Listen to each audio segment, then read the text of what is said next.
Besides payday lending and antitrust laws, what specific policies will you pursue to align corporations with the common good? Ooh, that's a big question. Well, before I get to that, let me just say one word that I didn't get a chance to talk about in detail upstairs that I want to make sure that all the members of the press here know about. And that is that, first of all, thank you for what this organization does, all of it. It's enormously important. And this is what I love talking about. It's where my heart and soul is. And these issues of equality and fairness and justice for America are at the heart of why I'm running for President of the United States. And earlier today, I talked about a city's rising agenda so that we can actually help urban areas, specifically in creating kind of opportunities that need to be there. Focusing on housing, jobs, ending poverty, crime, I mean the things that we know are essential to making our urban areas work. And I just want to say a quick word about the housing piece because, you know, from all the work that I've done on the issue of poverty, which I know this organization is very involved in, what we know is there are areas of concentration of poverty, particularly in urban areas in America. And our housing policy has been a mess. It's been dysfunctional. Because what we've done is we've created an environment where we feed the cycle of poverty by concentrating poor people together. And my belief is that we need to make serious efforts as a nation to break that down. And that means, in my judgment, 1 million new Section 8 housing vouchers that are used in a different way to give people mobility across some of the economic and racial barriers that we know exist in this country, using projects like the Hope 6 project to help integrate neighborhoods both economically and racially. So those are some things that I think we do need to concentrate on. On the issue of corporate power, which is what you asked me about, beyond predatory lending, beyond factory farming and big corporate farming operations, there are a whole series of things that we need to do. Sort of at the heart of it is taking the power away from where it has become concentrated and allowed to have so much disproportionate influence on the government. And I think it shows in absolutely everything. From our failure to have universal health care to prescription drug prices. Just recently, as everyone here knows, there was an effort made to stop the reverse payments, bribes in my judgment, going from big drug companies to generics to keep generics off the market, and it was killed. That's just an example of a whole series of things, from Blackwater sending people roaming around in Iraq to Halliburton getting no-bid contracts. I mean, this thing goes across the landscape. And so we have to take their financial power away from them. And that means doing two things: controlling lobbyist financial contributions, which is something I think that our party and our candidates ought to be doing voluntarily. And secondly, to publicly finance our campaigns. But at the end of the day, we need a president who will actually be willing to stand up to these people. And I have been standing up to them, fighting them and beating them my entire life. And I think we have a fight. I think the idea that they're just going to give their power away or compromise it away is unrealistic. And I think the substantive areas, universal health care, which is a place that we're going to have to take on drug companies and insurance companies in a very serious way. Kids being able to go to college. Right now, banks are making $4 to $5 billion a year because they're the intermediary in student loans. We have to do something about that. That money ought to be going to kids going to college, and my proposal is called College for Everyone, where we pay for tuition and books for a young person who's willing to work when they're in college. Using the antitrust laws, which I mentioned briefly upstairs, but didn't expand on, to deal with some of this concentration that has occurred. And if necessary, some modification of the law, because we know the big corporations have very good lawyers and have figured out their way to maneuver around these laws. And so if it becomes necessary to propose modifications in the laws, we ought to be willing to do that.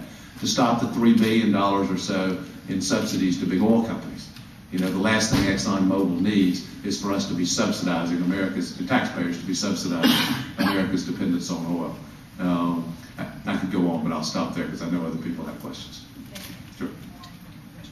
Okay. Who's up? Yes, sir. Senator, this event today was brought together by a coalition of community organizations from Iowa and across the country. You said in your first week you'd convene a meeting to bring people there. What do you see as the role of these types of community organizations, people fighting poverty, working for affordable housing, in terms of the long-term prospect of making policy in an Edwards administration? They're absolutely crucial. They're crucial because they are instruments of reclaiming the democracy. I mean, what happens is these grassroots organizations who speak for the poor, for communities, for people who are homeless, who have no health insurance, etc., for people whose voices are just not being heard in Washington. And they're not being heard because of the wall that exists there and the concentration of power in the few. And what these grassroots kind of organizations do is they speak up on behalf of people who otherwise have no voice in the democracy. So they will be crucial to me maintaining contact with what's actually happening in the communities around the country, for me to ensure that I know what's happening in order for me to do what's best for all Americans, not just for a few Americans.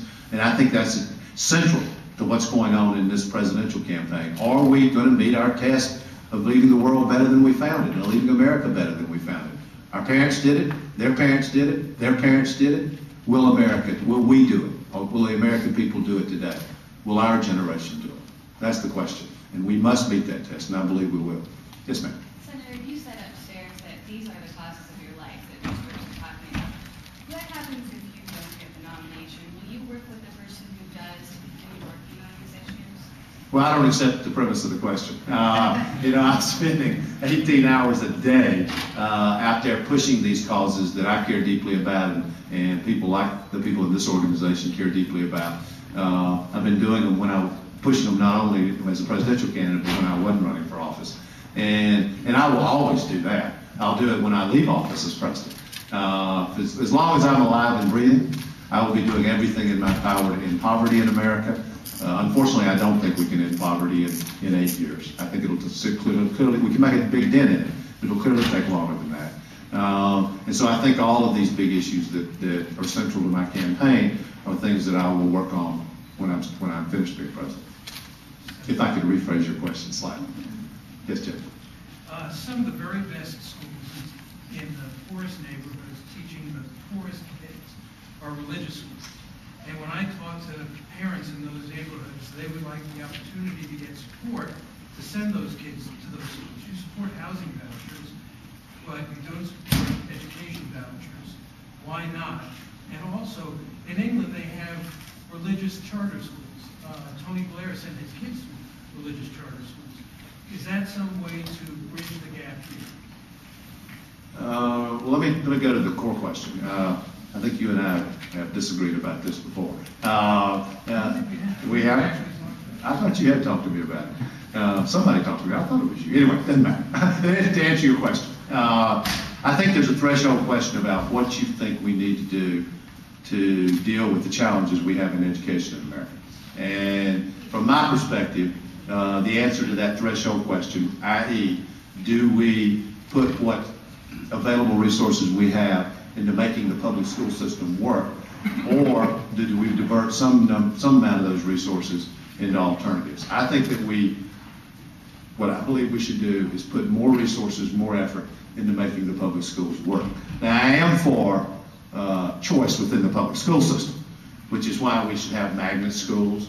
It's why, done the right way, we should have charter schools. And I do think we have to be very careful about charter schools because they can be used to resegregate the public schools. But if they're done the right way, my own children went to magnet schools in Wake County, magnet public schools in Wake County in North Carolina, and just actually very, very similar to what you're describing. They went to what I think was probably the best middle school.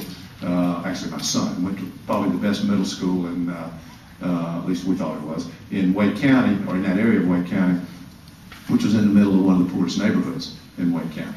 So they attracted kids both from the neighborhood and from other parts of the community. So that's my basic view about what we ought to be doing. Yes, ma'am. I think it's been 10 minutes, so may I ask, how well... I think they're already outside the... How well do you think Senator Clinton responded to the hostage situation yesterday?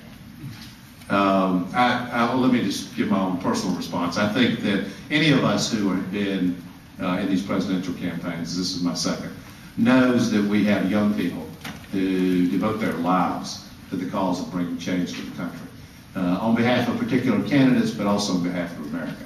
And all of us, including me, as soon as I heard about it, I put a call in to Senator Clinton and would have done anything. I think actually they did use my headquarters, which was close by, as a staging ground